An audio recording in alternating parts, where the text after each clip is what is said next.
Bismillahirrahmanirrahim. Assalamu alaikum wa rahmatullahi ta'ala wa barakatuhu. Alhamdulillahi rabbil alameen. Wassalatu wassalamu ala rasulihi khatamin nabiyyin wa alihi tayyibin wa ashabi tahirin wa man tabi'ahum bi ihsani ila yaumiddin. إن أصدق الحديث كتاب الله وخير الهدي هدي محمد صلى الله عليه وسلم وشر الأمور محدثاتها وكل محدثة بدعة وكل بدعة ضلالة وكل ضلالة في النار. كلمتان خفيفتان على اللسان ثقيلتان في الميزان حبيبتان إلى الرحمن சுபஹானல்லாஹி வ பிஹம்திஹி சுபஹானல்லாஹில் அஸீம். சர்வ புகழும் புகழ்ச்சியும் அல்லாஹ் ஒருவனுக்கே உரித்தாகட்டுமாக. இறைவனின் சாந்தியும் சமாதானமும் கண்மணி நாயகம் ரசூலுல்லாஹி ஸல்லல்லாஹு அலைஹி வஸல்லம் அவர்கள் மீதும், அன்னாரை பின்பற்றி வாழ்ந்த சத்திய சஹாபாக்கள், தாபீன்கள், தபா தாபீன்கள், வலிமார்கள், நாதாக்கள், சுஹதாக்கள், சிறப்புமிகு பெருமானார் ஸல்லல்லாஹு அலைஹி வஸல்லம் அவருடைய குடும்பத்தினர்கள் மற்றும் நம் அனைவர்கள் மீதும் என்றென்றும் குன்றாமல் குறையாமல் நின்று நிலவட்டுமாக.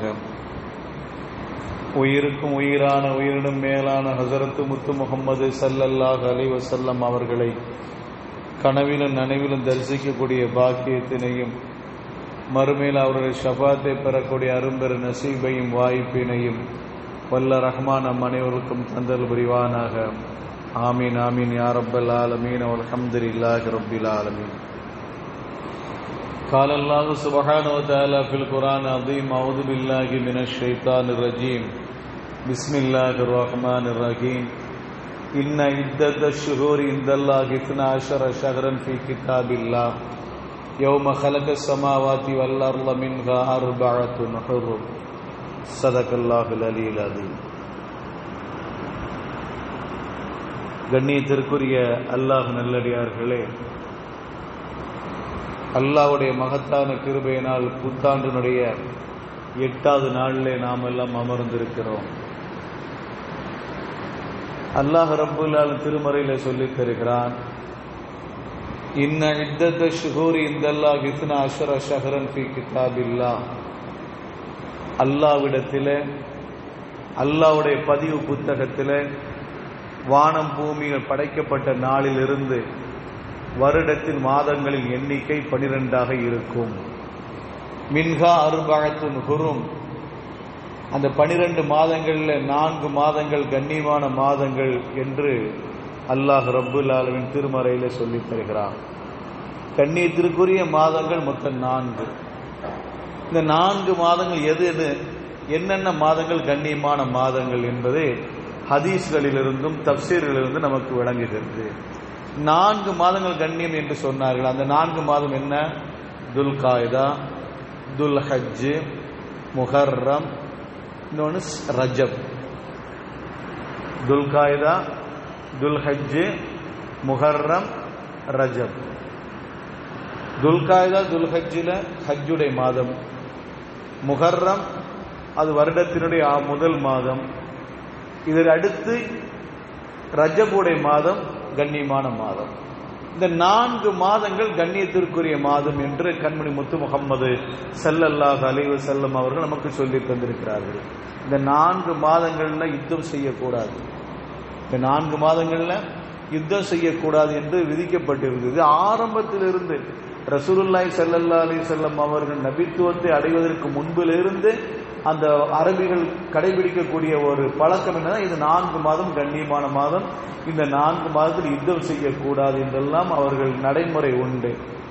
அதைத்தான் அல்லாஹ் தஆலா குர்ஆன்ல சொல்லி தருவான். சூரத்துல் பக்ராவில் அல்லாஹ் தஆலா சயகூல் என்ற ஜுஸூல் அல்லாஹ் தஆலா ஒரு செய்தியை சொல்வான், நீங்க இந்த மாதத்தில் வரம்பு மீறாதீர்கள், அப்படி வரம்பு மீறினால், அவர்கள் மீறினால் நீங்கள் மீறிக்கொள்ளுங்கள்.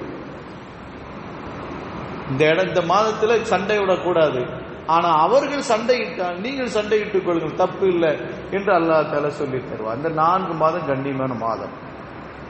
இந்த 4 மாதத்துல துல்காய்தா, துல்ஹஜ், முஹர்ரம், ரஜப், இந்த 4 மாதத்துல அல்லாஹ்வுடைய மாதம் என்று பெயர் சொல்வதற்கு ஒரு மாதம் உண்டு.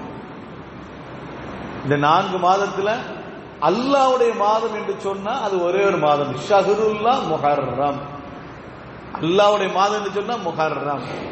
அது எப்படி அல்லாஹ்வுடைய மாதம் சொன்னா முஹர்ரமாக மாறுகிறது? இப்போ கலாமுல்லா, கலாமுல்லா சொன்னா அல்லாஹ்வுடைய பேச்சு. இப்ப அல்லாஹ்வுடைய பேச்சு சொன்னா 4 வேதங்கள் அல்லாஹ்வுடைய பேச்சு தான். தௌராத்தும் சரி, ஜபூரும் சரி, இஞ்சிலும் சரி, குர்ஆனும் சரி, இந்த 4ம் அல்லாஹ்வுடைய பேச்சு தான். ஆனால் கலாமுல்லா மொத்தத்தில் சொன்னா எதை குறிக்குது? குர்ஆன் ஷரீஃபை தான் குறிக்குது. கலாமுல்லா சொன்னா குர்ஆன் ஷரீஃப் மாத்திரம் தான் நம்ம எடுத்துக்கொள்வோம். அதே மாதிரி பைத்துல்லா, அல்லாஹ்வுடைய வீடு. பைத்துல்லா சொன்னா எதெல்லாம் குறிக்கிறது? பூமியில இருக்கிற அல்லாஹ்வுடைய இறை இல்லங்கள் எல்லாமே அல்லாஹ்வுடைய வீடு தானே. மஸ்ஜித் ஃபுல்லா அல்லாஹ்வுடைய வீடு தானே. உலகத்துல இருக்க எங்கெந்த பள்ளிவாசல், எல்லா பள்ளிவாசலும் மஸ்ஜித் அல்லாஹ்வுடைய இல்லம் தான். ஆனால் பைத்துல்லா சொன்னா காபத்துல்லா மட்டும் தான் குறிக்கும். பைத்துல்லா சொன்னா காபத்துல்லா மட்டும் தான் நம்ம சொந்தமாக நம்ம நினைக்க சிந்தனை போகுது. அதே மாதிரி ரசூலுல்லா, ரசூலுல்லா என்று சொன்னா 124 நபிமார் இந்த உலகத்துக்கு வந்த நபிமார் அனைவர்களுமே ரசூலுல்லா, அல்லாஹ்வுடைய தூதர்கள் தான். அதுல மாற்று கருத்து இல்லையே. ஆனால் ரசூலுல்லா என்று சொன்னால் யாரை குறிக்கிறது? கண்மணி முத்து முகம்மது ஸல்லல்லாஹு அலைஹி வஸல்லம் அவர்கள் தான் குறிக்கிறது. இப்ப ரசூலுல்லா சொன்னா ஸல்லல்லாஹு அலைஹி வஸல்லம் சொல்றோமா இல்லைங்களா? ரசூலுல்லாஹி ஸல்லல்லாஹு அலைஹி வஸல்லம் என்று சொன்னாலே ஸல்லல்லாஹு அலைஹி வஸல்லம் நமக்கு தன்னாலே வந்துருது, கூட வந்துருது. ஏன்னா ரசூலுல்லா என்று சொன்னா அது அல்லாஹ்வுடைய தூதர் ஹஜ்ரத் முத்து முகம்மது ஸல்லல்லாஹு அலைஹி வஸல்லம் அவர்களை தான் குறிக்கிறது. அந்த அடிப்படையில் தான் ஷஹ்ருல்லா, அல்லாஹ்வுடைய மாதம். மாதங்கள் முழுவதும் அல்லாஹ் ஏற்படுத்திய மாதம் என்று இருந்தாலும் ஷஹ்ருல்லா என்று சொன்னா முஹர்ரம் மாதத்தை தான் குறிக்கிறது. அருமையான அல்லாஹ் நல்லடியார்களே, இந்த முஹர்ரம் மாதம் ரொம்ப சிறப்பிற்குரிய மாதங்கள். ஏராளமான சிறப்புகள் இந்த ரமலான், இந்த முஹர்ரம் மாதத்தில் நடந்திருக்கிறது. இந்த முஹர்ரம் மாதத்தை இந்த ஆஷூரா நாள் ஒன்று இருக்கா இல்லைங்க, 10வது நாள். ஆஷூரா சொன்னா 10ன்னு அர்த்தம், 10வது. ஆஷிர் சொன்னா 10வது, அதுல இருந்து வந்து ஆஷூரா 10வது என்ற அர்த்தம். இந்த 10வது நாள் தான் சிறப்பிற்குரிய நாட்கள். இந்த 10வது நாள நாம சந்தோஷப்படுவதா அல்ல இந்த 10வது நாள் நடந்த நிகழ்ச்சி கொண்டு நாம் கவலைப்படுவதா? நிகழ்ச்சி இருக்கா இல்லைங்களா? இந்த 10வது நாளை கொண்டு நாம சந்தோஷப்படுகிறதா அல்ல இந்த 10வது நாளை கொண்டு நாம கவலைப்படுகிறதா என்று சொன்னா இன்னைக்கு நமக்கு கவலை தான் முன்னால் வந்து நிக்குது. இந்த மாதத்திலே 10வது நாள்ல நிறைய நிகழ்வுகள் நடந்திருக்குது. இந்த மாதத்தில் 10வது நாள்ல, முஹர்ரம் மாதம் 10வது நாள்ல நிறைய நிகழ்வுகள் நடந்திருக்குது. ஏராளமான நிகழ்வுகள். ஹஜ்ரத் நூஹ் அலைஹிஸ்ஸலாத்து வஸ்ஸலாம் அவர்கள் எதிர்த்தவர்கள் அழிக்கப்பட்ட நாள் இந்த நாள் தான், முஹர்ரம் மாதம் 10வது நாள் தான். நபி நூஹ் அலைஹிஸ்ஸலாத்து வஸ்ஸலாம் அவர்களுக்கு எதிராக செயல்பட்டவர்கள் ஒட்டுமொத்தமாக அழிக்கப்பட்டவர்கள். அந்த அழிக்கப்பட்ட நாள் இந்த முஹர்ரம் மாதம் 10வது நாள். சந்தோஷமான நாளா இல்லையா? சந்தோஷ நாள் தானே. நூஹ் அலைஹிஸ்ஸலாத்து வஸ்ஸலாம் அவர்கள் காப்பாற்றப்பட்ட நாள், தண்ணீரிலிருந்து காப்பாற்றப்பட்ட நாள். நூஹ் அலைஹிஸ்ஸலாத்து வஸ்ஸலாம் அவர்களையும் அவருடைய சமூகத்தை அவர்களை கொண்டு ஈமான் கொண்ட மூமின்களை பாதுகாக்கப்பட்ட நாள் எந்த நாள்? இந்த முஹர்ரம் மாதம் 10வது நாள். சந்தோஷமா இல்லையா? சந்தோஷம். நூஹ் அலைஹிஸ்ஸலாத்து வஸ்ஸலாம் அவர்களுக்கு எதிராக இருந்தவர்கள் அனைவரும் அழிக்கப்பட்ட நாள் இந்த முஹர்ரம் மாதம் 10வது நாள். சந்தோஷமான நாள் தானே. நபி லூத் அலைஹிஸ்ஸலாத்து வஸ்ஸலாம் அவர்களுக்கு எதிராக செயல்பட்ட அந்த மக்கள், லூத் அலைஹிஸ்ஸலாத்து வஸ்ஸலாம் அவர்களுக்கு எதிராக செயல்பட்ட அந்த மக்கள் அனைவர்களும் அழிக்கப்பட்ட நாள் இந்த முஹர்ரம் மாதம் 10வது நாள். ஒரு நபிக்கு சாதகமா? சாதகம் இல்லையா? யாக்கூப் அலைஹிஸ்ஸலாத்து வஸ்ஸலாம் அவர்கள் தங்களுடைய பிள்ளைகளை பிரிந்து 12 ஆண்டுகள் இருந்தார்கள், தவித்தார்கள். அந்த பிள்ளைகள் எல்லாம் யாக்கூப் அலைஹிஸ்ஸலாத்து வஸ்ஸலாம் அவர்களோடு சேர்ந்த நாள் முஹர்ரம் பிறை 10வது நாள். சந்தோஷமா? சந்தோஷம் இல்லையா? சந்தோஷமான நாள் தானே. இதையும் தாண்டி ஹஜ்ரத் மூசா அலைஹிஸ்ஸலாத்து வஸ்ஸலாம் அவர்களுக்கும் இந்த முஹர்ரம் மாதத்துக்கு ஒரு மிகப்பெரிய தொடர்பு உண்டு. மூசா அலைஹிஸ்ஸலாத்து வஸ்ஸலாம் அவர்கள் அல்லாஹ்வுடைய தூதரா இல்லையா என்று நிரூபிப்பதற்கு ஒரு நேரம் நடந்தது. அல்லாஹ்வுடைய தூதரா இல்லையா என்று நிரூபிப்பதற்கு ஒரு நேரம் நடந்தது, ஒரு காரியம் நடந்தது. மூசா அலைஹிஸ்ஸலாத்து வஸ்ஸலாம் அவர்கள் ஒரு பக்கமும் அவரை எதிர்த்து இருக்கின்ற மந்திரவாதிகள் எதிர் திசையிலும் இருந்தார்கள். அல்கி அசாக், நபி உங்களுடைய கையில இருக்கின்ற கைத்தறி கீழே போடுங்க என்று அல்லாஹ் தஆலா சொன்னார். அவர்கள் போட்டார்கள். இப்ப இதாகிய ஹய்யத்துன் தஸா, குர்ஆன் நமக்கு சொல்லி தரும். அது ஒரு பாம்பாக மாறியது. கைத்தறி கீழே விழுந்த உடனே ஒரு பாம்பாக மாறியது. அதற்கு முன்பாக அந்த மந்திரவாதிகள் தங்களுடைய கைத்தறி கீழே போட்டார்கள். அது பாம்பாக மாறியது. அது பாம்பாக மாறியது. இப்போ அல்லாஹ் சொன்னான், நபியே உங்களுடைய கையில் இருக்கின்ற கைத்தறி கீழே போடுங்கள் என்று சொன்ன உடனே அதை கீழே போட்டார்கள். அந்த கைத்தடி பாம்பாக மாறியதும் மிகப்பெரிய பாம்பாக மாறியது. அங்கே இருக்கின்ற எல்லா பாம்பையும் எடுத்து முழுங்கியது. அங்க மந்திரவாதிகள் போட்ட கைத்தறியும் அத்தனை பாம்பையும் அது முழுங்கியது. அப்போ உடனே அந்த மந்திரவாதிகள் எல்லாருமே ஈமான் கொண்டார்கள். மந்திரவாதிகள் முக்காவாசி பேர்கள் மூசா அலைஹிஸ்ஸலாத்து வஸலாம் அவர்களை கொண்டு ஈமான் கொண்டார்கள். காரணம் என்ன தெரியுமா? மந்திரத்தில் இருக்கின்ற அந்த பாம்பு அது எதையும் முழுங்காது. மந்திரமாக மாறுகின்ற பாம்பு ஒரு கைத்தறி மந்திரமா ஒரு கைத்தறி கீழே போட்டால் ஒரு பொருள் வேற பொருளா மாறுச்சுன்னா அந்த குடங்கள் இருக்காது. கொஞ்ச நேரத்தில் கண்கட்டி வித்தை, கொஞ்ச நேரத்தில் அப்படி இருக்கு, அதுக்கடுத்து மாறிடும். ஒரு எலுமிச்சம்பழம் வாழைப்பழமா மாறுதுன்னா அது கொஞ்ச நேரத்தில் மாறும். சாப்பிட முடியுமா? அந்த வாழைப்பழத்தை சாப்பிட முடியாது. ஒரு வாழைப்பழத்தை எலுமிச்சம்பழமா மாத்திரான்னு சொன்னா அது கொஞ்ச நேரத்தில் எலுமிச்சம்பழமா இருக்கும், அது சாப்பிட முடியாது. அதே மாதிரிதான் ஒரு பொம்மையை ஒரு குழந்தையா மாறுச்சுன்னு சொன்னா அது கொஞ்ச நேரத்தில் இருக்கும், அந்த குழந்தையோட தன்மை இருக்காது. அதை ஒரு குழந்தை பொம்மையாக மாறுச்சுன்னா அது கொஞ்ச நேரத்தில் அப்படி இருக்கும், அது பொம்மையாக இருக்காது. இதுதான் யதார்த்தமானது. அந்த யதார்த்தம் அந்த மந்திரவாதிகளுக்கு தெரியும். அவர்கள் கைத்தறியை கீழே போட்டார் என்று சொன்னால் பாம்பாக மாறுச்சு, கண்கட்டி வித்தை. அது நிஜ பாம்பு அல்ல, உண்மையான பாம்பு அல்ல. அது எதை தீண்டாது, எதை சாப்பிடாது. ஆனா மூசா அலைஹிஸ்ஸலாத்து வஸலாம் அவர்கள் கைத்தறியை கீழே போட்ட உடனே அவர்களுடைய பாம்பை எல்லாம் சாப்பிட்ட உடனே நினைத்தார்கள் இவர்கள் சாதாரண மனிதர் அல்ல. மூசா அலைஹிஸ்ஸலாத்து வஸலாம் அவர்கள் சாதாரண மனிதர் அல்ல, அவர்கள் அல்லாஹ்வுடைய தூதர் தான். ஏன்னா கீழே விழுந்த பாம்பு அத்தனை அது சாப்பிட்டுன்னு சொன்னா அவங்க கைத்தடி எந்த வேலையும் காட்டும். அது அற்புதம் என்பதில் மாற்று கருத்து இல்லை. அது கண்கட்டி வித்தை இல்லை. இவர் அல்லாஹ்வுடைய தூதராகத்தான் இருக்கிறார்கள் சொல்லி அந்த கண்கட்டி வித்தைக்கு வந்த அத்தனை மந்திரவாதிகளும் ஈமான் கொண்டார்கள். இப்பொழுது இந்த ஈமான் கொண்ட நிகழ்வு நடந்ததெல்லாம் முஹர்ரம் மாதம் 10ஆம் நாள். இது சந்தோஷமா சந்தோஷம் இல்லையா? சந்தோஷமான நாள் தானே. ஹஜ்ரத் மூசா அலைஹிஸ்ஸலாத்து வஸலாம் அவர்கள் பல ஆண்டுகளுக்கு பிறகு எகிப்தில ஃபிரௌனுடைய அட்டூழியத்திலிருந்து அந்த மக்களை பனி இஸ்ரவேலர்களை காப்பாற்றுவதற்காக வேண்டி 12 லட்சம் மக்களை அழைத்துக் கொண்டு இரவோடு இரவாக புறப்பட்டு வந்தார்கள். புறப்பட்டு வந்து தனக்கு முன்னால் இருக்கின்ற அந்த கடலில் கைத்தறியை கொண்டு அடித்தார்கள். அடித்த உடனே அந்த கடல் 2ஆக பிளந்தது. மூசா அலைஹிஸ்ஸலாத்து வஸலாம் அவர்களும் அவருடைய சமூகத்து மக்களும் அந்த பிளந்த இடத்தோடு அவர்கள் வெளியேறுகிறார்கள். பின்னால் வந்த ஃபிரௌன் நமக்கும் வழிவிடும் என்று சொல்லி அவர்களுக்கு பின்னால் நுழைகின்றான். ஆனால் அவனும் அவனுடைய படை வீரர்களும் அழிக்கப்பட்டார்கள். மூசா அலைஹிஸ்ஸலாத்து வஸலாம் அவர்கள் காப்பாற்றப்பட்டார்கள். இந்த நிகழ்வு நடந்தது முஹர்ரம் மாதம் 10ஆம் நாள். இது நமக்கு சாதகமா சாதகம் இல்லையா? சந்தோஷமானாலும் சந்தோஷமா இல்லையானாலும் சந்தோஷமான நாள் தானே. இப்படி ஏராளமான நிகழ்வுகள். இதை விட ஆதிபிதா ஆதம் அலைஹிஸ்ஸலாத்து வஸலாம் அவர்கள் வானத்திலிருந்து பூமியில் இறக்கப்பட்டார்கள். வலா தக்ரபா ஹாதிஹி ஷஜரத ஃபதகூனா மினல் ஸாலிமீன். அல்லாஹ் சொன்னான், நீங்க இந்த கனியை சாப்பிடாதீங்க, இந்த மரத்தின் பக்கம் நெருங்காதீங்க. அப்படி நெருங்கின என்று சொன்னா நீங்கள் அநியாயக்காரராக மாறிவிடுவீர்கள் என்று அல்லாஹ் தஆலா சொன்ன ஆதம் அலைஹிஸ்ஸலாத்து வஸலாம் அவர்களையும் ஹவ்வா அலைஹிஸ்ஸலாத்து வஸலாம் அவர்களை பார்த்து சொன்னான். ரெண்டு பேரும் சாப்பிட்டார்கள். 2 பேரும் அந்த பழத்தின் பக்கம் அந்த மரத்தின் பக்கம் நெருங்கினாலும் சாப்பிட்டார்கள். அல்லாஹ் தஆலா சொன்னா, நீங்க 2 கீழே இறங்குங்க. குல் நஹ்பிது பாதுகுலி பாது, நீங்க 2 பேரும் கீழே இறங்குங்க. உங்களுடைய சந்ததிகள் சிலர் எதிராக மாறிவிடுவார்கள், இறங்கிருங்க என்று சொன்னான். அவர்கள் துன்யாவில் இறக்கப்பட்டார்கள்.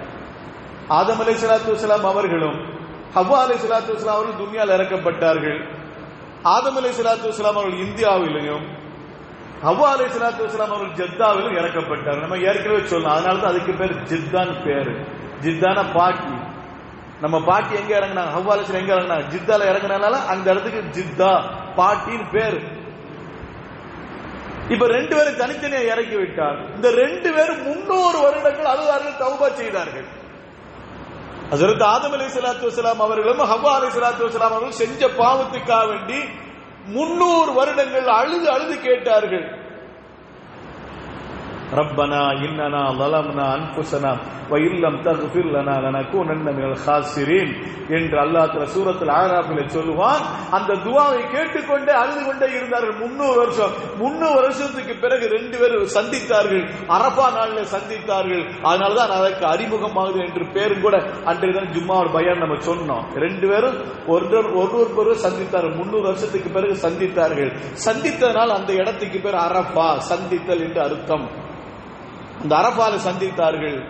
அந்த நாள் முஹர்ரம் மாதம் 10வது நாள்.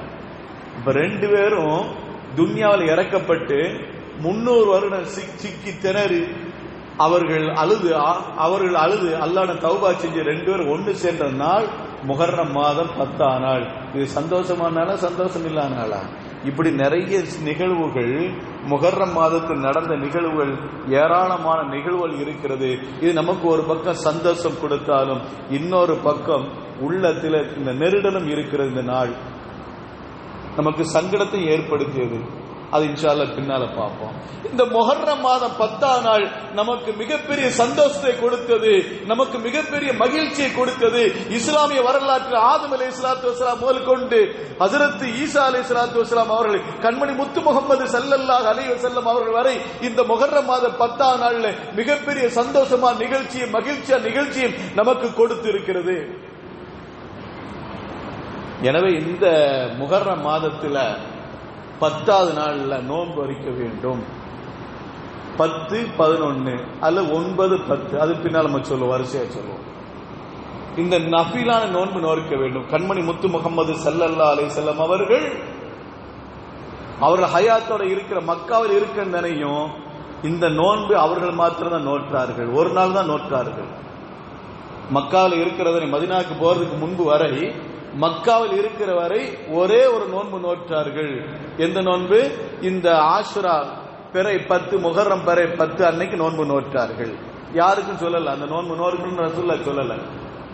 அதற்கு பிறகு மதீனாவுக்கு போன பிறகுதான் யூதர்கள் நோக்கிறார்கள் என்று கேள்விப்பட்ட உடனே நபிகள் நாயகம் ஸல்லல்லாஹு அலைஹி வஸல்லம் அவர்கள் நீங்களும் அந்த நோன்பை நோற்றுக் கொள்ளுங்கள் என்று சொன்னார்கள்.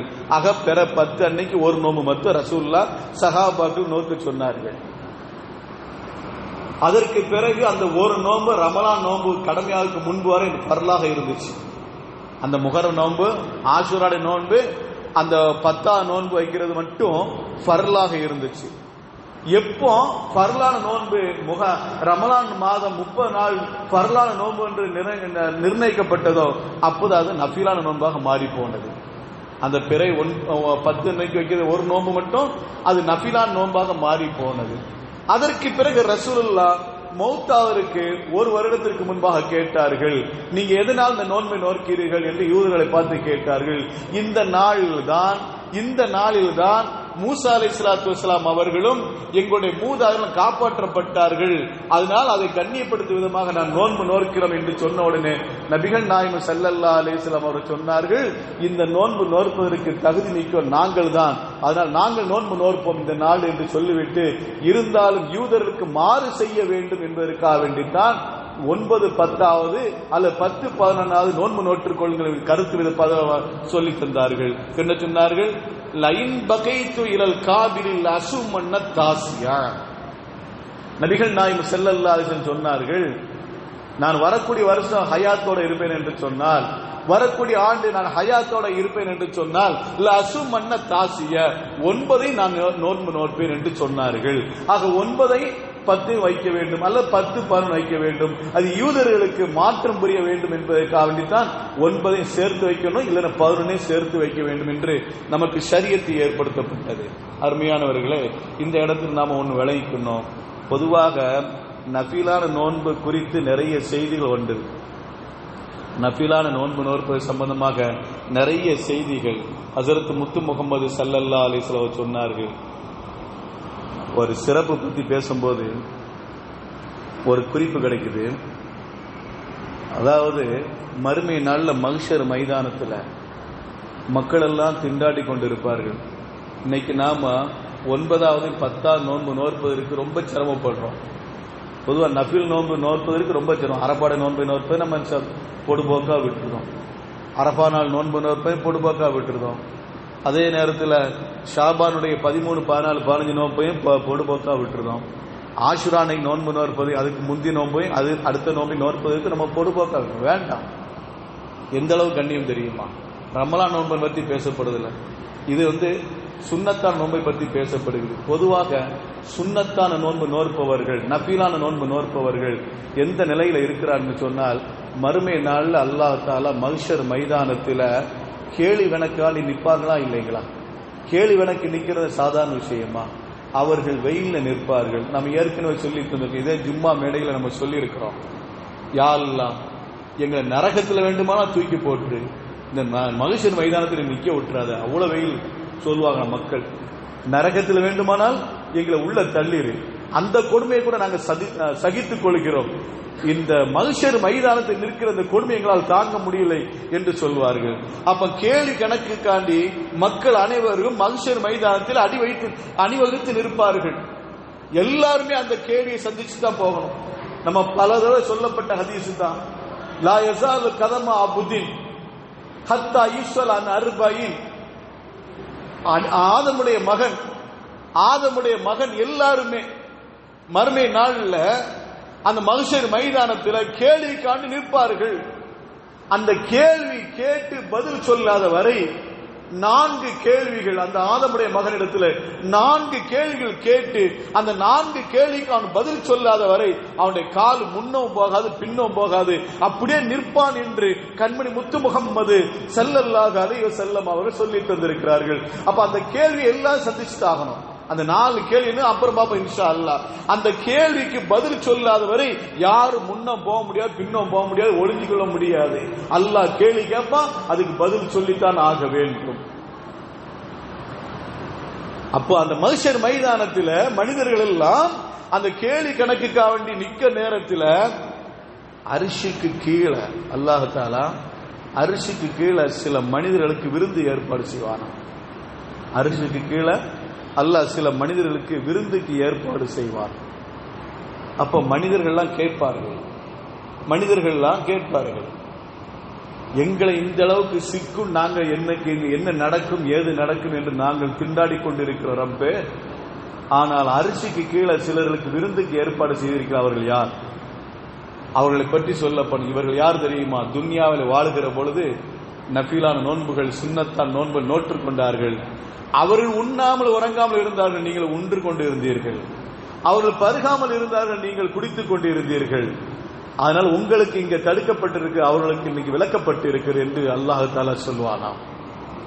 அப்ப நஃபிலான நோன்பு, நாம ஃபர்லான நோன்பு எடுத்தால், ஃபர்லான நோன்பு நிறைய பேருக்கு திண்டாடி கொண்டிருக்கிறது. சுப்ஹானல்லாஹ். ஃபர்லான நோன்பை கூட சிலர் வைப்பதற்கு கூட என்ன செய்யறது இல்ல, பகிரங்கமான முறையில் டீ சாப்பிட்டுக்கிட்டு வெளியே ஹோட்டலுங்க சாப்பிட்டுக்கிட்டு அப்படி ஓடிக்கிட்டு இருக்கு. அஜித், நீங்க சுன்னத்தை பத்தி பேசிக்கிட்டு இருக்கிறீங்க. அருமையான எந்த நோம்பே பொடுபோக்கா எடுக்காதீர்கள். எந்த நோம்பே பொடுபோக்கா எடுக்க, ஃபர்லா நோம்புக்கு வச்சுதான் ஆகணும், அதுல மாற்று கருத்து இல்ல. நம்ம சுன்னத்தான் நோம்பை பேசிக் கொண்டிருக்கிறோம். சுன்னத்தான நோன்பை நோற்பவர்கள் சுன்னத்தான நோன்பை நோற்க வேண்டும். அப்படி நோற்பவர்கள் மறுமை நாளில் மஹ்ஷர் மைதானத்தில் மக்கள் எல்லாம் கேள்வி காட்டி அணிவகுத்து நிற்கின்ற அந்த நேரத்தில் எந்த மனிதர் இந்த உலகத்தில் சுன்னத்தான் நோன்பை, நஃபிலான நோன்பை நோற்று அவர் அல்லாஹ்வை கண்ணியப்படுத்தினார்களோ, கண்ணியமான மாதத்தை கண்ணியப்படுத்தினார்களோ, அவர்கள் மஹ்ஷர் மைதானத்துக்கு கீழே இருக்கின்ற அரிசிக்கு கீழே அவர்களுக்கு விருந்துக்கு ஏற்பாடு செய்யப்படும். எவ்வளவு பெரிய பாக்கியம்! அப்ப அந்த பாக்கியத்தை நாம் அடைந்து கொள்ளணுமா இல்லைங்களா? இன்ஷா அல்லாஹ் இந்த மாதிரி பாக்கியத்தை அடைந்து கொள்ள வேண்டும் என்று சொன்னால் நாளைக்கும் நாளை மறுநாளும் சனி ஞாயிறு 2 நாள் நாம் நோன்பு நோக்க வேண்டும், அல்லது ஞாயிறு திங்கள் 2 நாள் நோன்பு நோக்க வேண்டும். சனி ஞாயிறு 2 நாள் இல்ல, ஞாயிறு திங்கள் 2 நாள் நோன்பு நோற்றுக் கொள்ளுங்கள். நோன்பு நோற்பதற்கு முஹர்ரம் மாதத்தில் நஃபிலான நோன்பை நோக்கிறேன், அல்ல முஹர்ரம் மாதத்தில் சுன்னத்தான நோன்பை நோக்கிறேன் என்ற நியத்து வச்சாலே போதுமானது. நியத்து ஆஷுரா அப்படிலாம் சொல்ல வேண்டிய அவசியம், அப்படி சொன்னாலும் தப்பு இல்லை. ஆனா ஒரே ஒரு நியத்து என்ன, முஹர்ரம் மாதத்தில் சுன்னத்தான் நோன்பை நோக்கிறேன். புரிஞ்சுங்களா? முஹர்ரம் மாதத்தில் சுன்னத்தான் நோன்பு நோக்கிறேன்னு சொல்லி நியத்து வச்சுட்டு 2 நோன்பு இன்ஷால்லா நோன்பு வைங்க.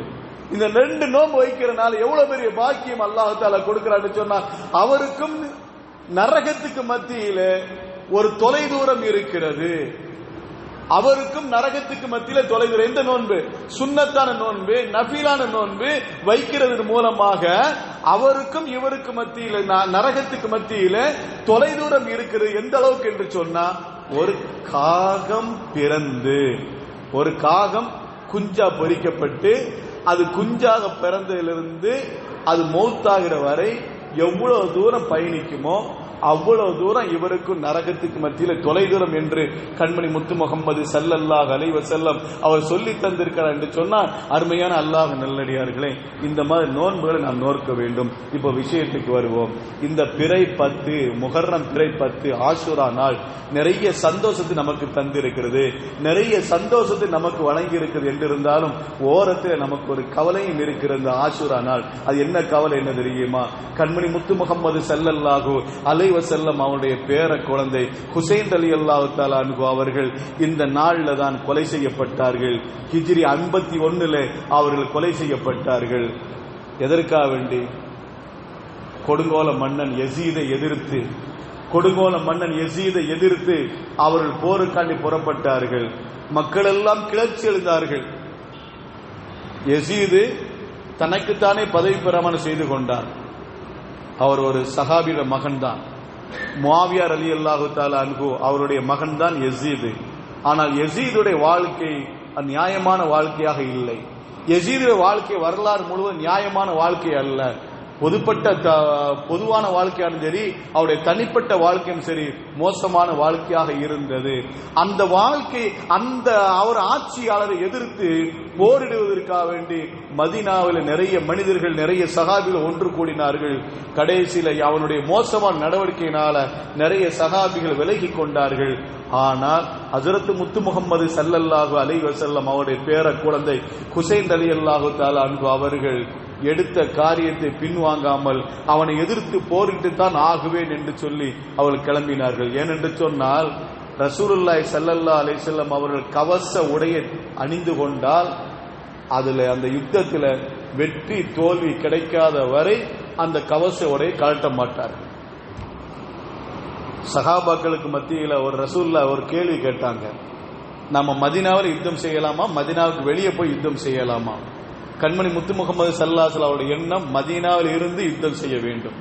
ஏன்னா பெண்கள் பாதுகாக்க வேண்டும் என்பதற்காக வேண்டி மதீனாவில் இருந்து கொண்டு யுத்தம் செய்ய வேண்டும் என்று ரசூலுல்லாஹ்வுடைய எண்ணம். சஹாபாக்களுடைய எண்ணம் வெளியே கிளம்பி போய் நம்ம யுத்தம் செய்ய வேண்டும் என்று சஹாபாக்களுடைய எண்ணம்.